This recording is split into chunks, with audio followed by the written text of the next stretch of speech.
Thank you all for coming out and helping us celebrate the grand reopening of City Hall. I see it's a chamber day now that it stopped raining. Yes. Nobody is drowning outside, so thank you for coming and sharing in this celebration. Mayor Mike, pretty cool digs. Thank you. It's beautiful. And I learned what is that word? Tuck pointing. Tuck pointing, yes. I equate it to getting a new knee. Right? A knee replacement if you're going to kind of remortar the joints, right, of the building. Yeah, so I learned something new today. So that's pretty awesome. So I have a few remarks to make before I hand over the microphone and listen to you guys share about this awesome project, okay? If I haven't had the pleasure of meeting you, my name is Amy Hoback, and I am a volunteer ambassador with the Sioux Falls Area Chamber of Commerce. So again, thank you so much for joining us. We're here to celebrate the grand reopening for the $6.2 million renovations accomplished at City Hall since 2010. Renovations to City Hall, which was built in 1935, have included a new HVAC system, tuck pointing, super cool word I just learned, the substantial remodeling of second and ground floors, and more. When the new city administration building down the street opens next year, City Hall will still be in use, and this renovation will ensure its valuable city asset well into the future. With the ribbon-cutting ceremony today, we congratulate the City of Sioux Falls on the renovations at City Hall and thank them for their continued investment into the Sioux Falls Area Chamber of Commerce. So thank you for the continued support.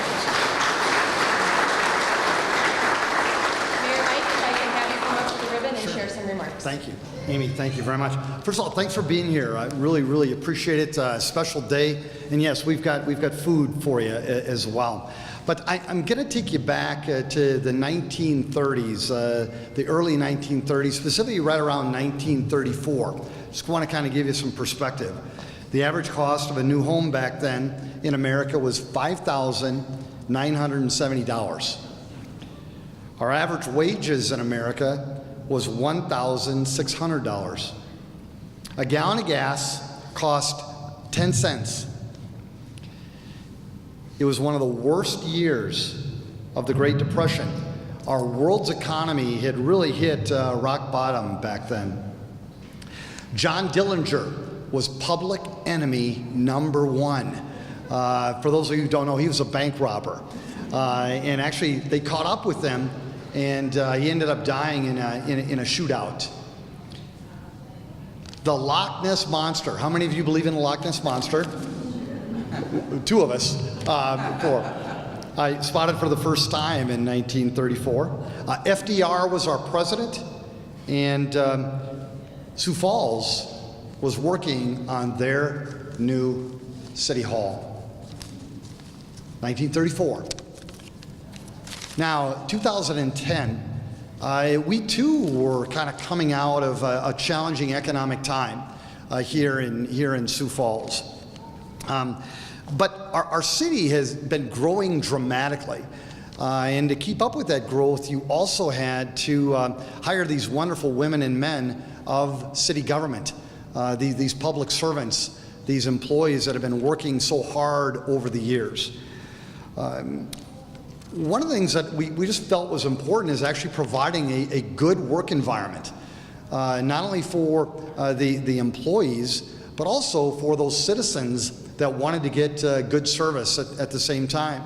And this grand old building, our City Hall, had been doing that in just grand ways, but we felt we could take it up a notch, and take it up a notch we did. We've come a long way in 7 years. Again, about over $6 million in investments. We're not going to go through all of them, but I will. I'm going to kind of take you back to a story. I was down below us here on one of the first floors, and I was walking through the planning and zoning area, and it was dark down there. It was gloomy down there. I don't even know if the heating and air conditioning was working down there. And I was walking by these bevy of high cubes, and everybody was just kind of stuck in there. And I had talked with a young person who had been working there for quite some time, and I said, we're going to fix this for you. We're going to make City Hall a better place for you to work. And she looked at me, And she said, Mayor, yeah, I've heard that before over the years, but we've done it. And I just want to thank the taxpayers, first of all, the citizens, first of all, for investing into our City Hall. I certainly want to thank the City Council who appropriated that money for that. But most importantly, I want to thank the city employees. I do. They truly have, for a while, been working in some environments that maybe are not up to snuff when you compare them to the others around the city. But I think now we certainly have something to be proud of. And with our new administration building, that'll take us up a notch too. And then quick, just something to think about. This elevator, for example, we were basically holding it together with World War II parts. I'm not kidding you. World War II parts were keeping that elevator going up and down, and maybe some baling twine and some duct tape too. But again, just want to thank you for all of that and more. I am going to turn it over to Sue, and she can get into a bit more detail. But before I do, I just want to acknowledge also Heather Hitterdahl and Aaron Bovenkamp and others that helped put this celebration together. We don't want you to just stay on this floor. Yes, we want you to grab a cupcake, grab some refreshments, but check out your new City Hall. It truly is beautiful. Down below, where I met that employee before, it's completely changed. But then just go up the stairs too, or even take the elevator. You won't get stuck, I swear. But again, I just want to thank you on behalf of the people. Look what we've done, Sioux Falls. This is your City Hall, and you can certainly be proud of it. Thank you.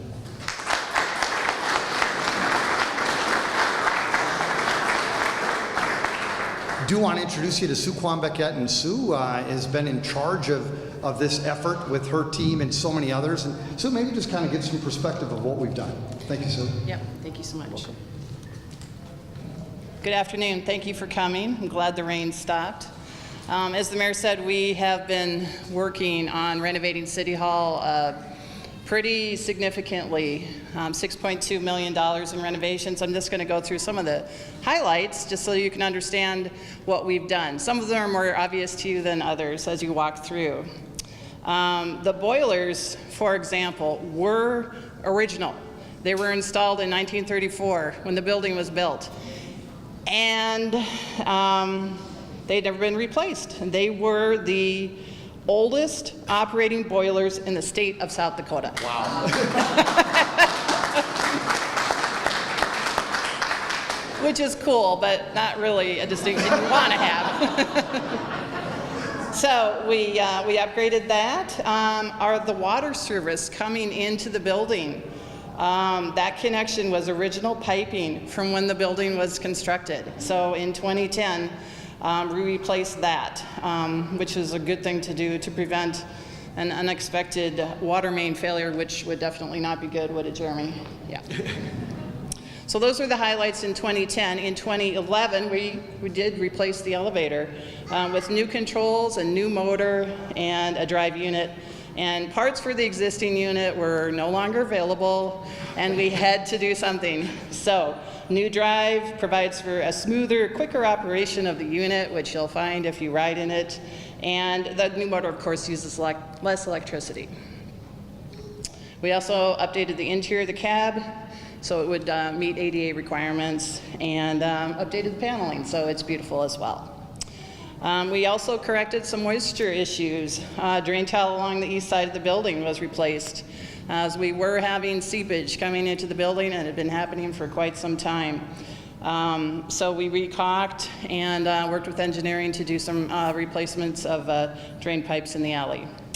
In 2012, and this was probably one of the biggest deals, is the HVAC system.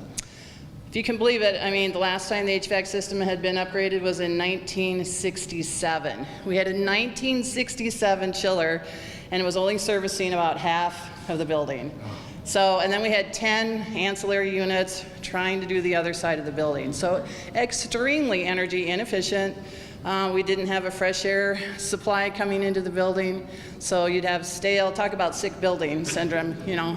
So it was great. The 2012 project was probably the most complex in terms of, you know, we had to do most of the work at night because we couldn't just vacate the building. We had 165 employees working here at the time, so we had to do a lot of overnight work.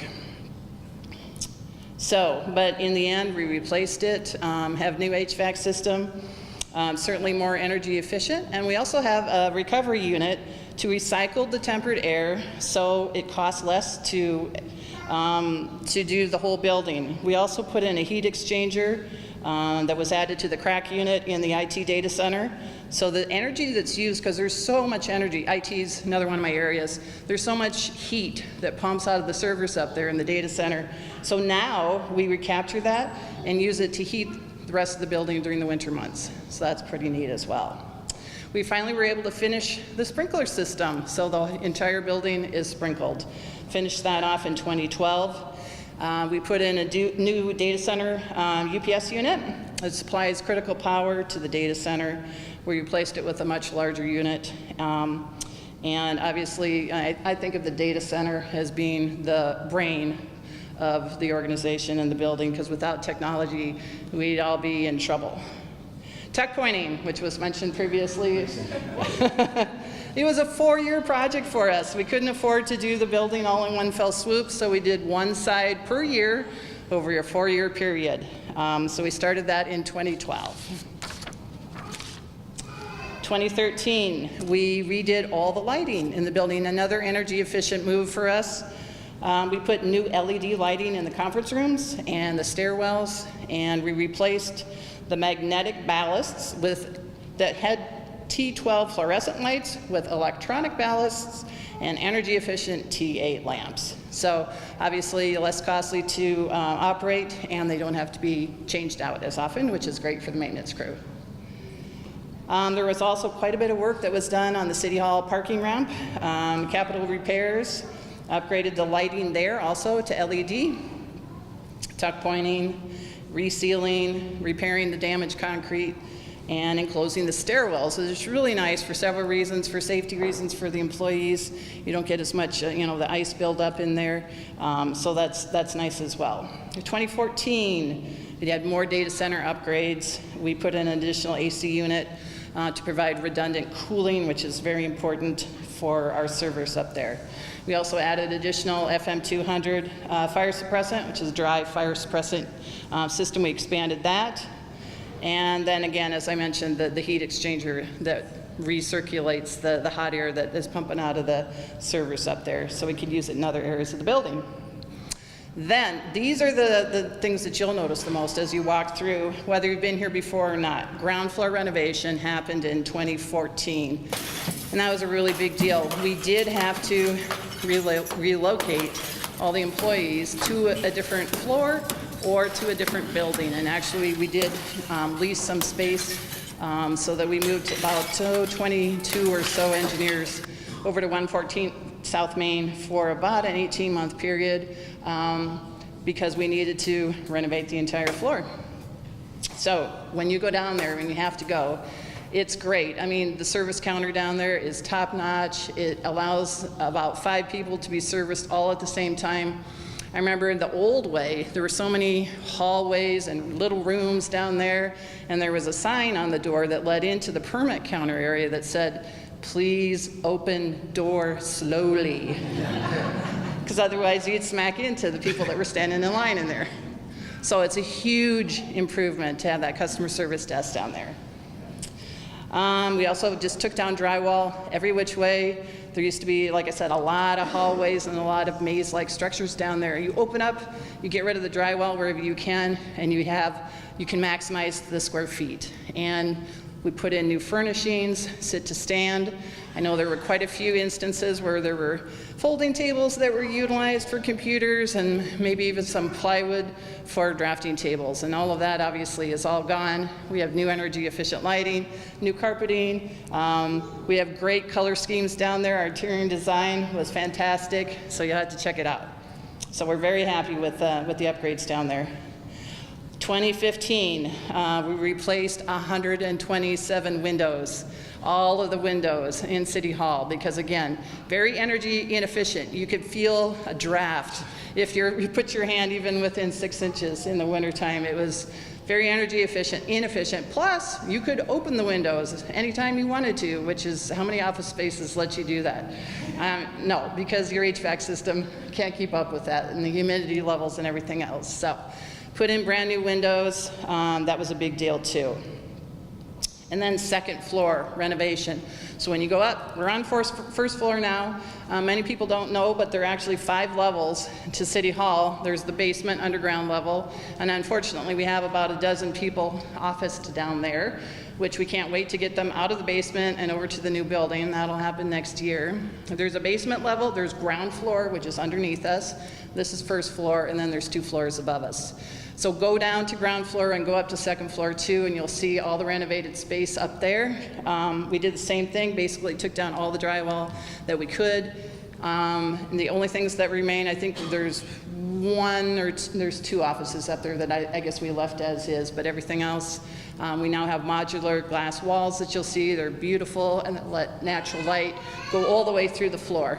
Before, on second floor in particular, well, ground floor too, you didn't really know that there were perimeter windows because you just couldn't see them because of all the little rooms that were all around the perimeter and didn't let the natural light get through to the rest of the floor. And then finally, in 2015, we finished the 4th and final side of the tuck pointing. So this building will be good for another 30 years or so in terms of the tuck pointing. I just want to thank my facilities staff in particular, Jeremy Williams and Pat Wood, who are both here today. I see a couple of the other guys, Matt, Scott, Troy, whoever's here should raise your hand for just a second to be acknowledged.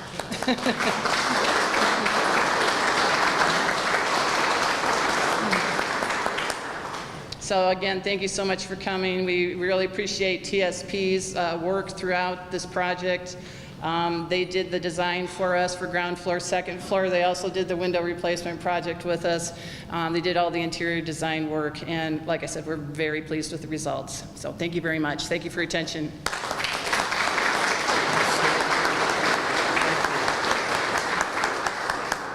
Sue, thank you so much for your leadership on this project. Wow. Thank you. I mean, it was a big deal. You guys did a lot.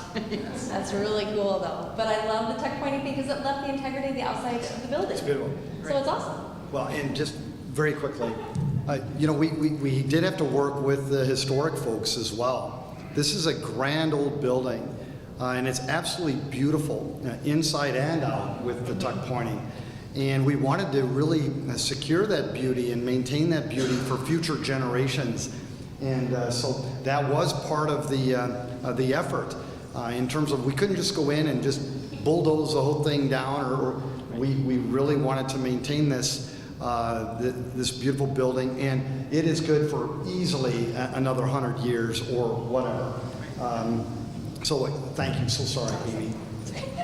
Thank you. Yeah.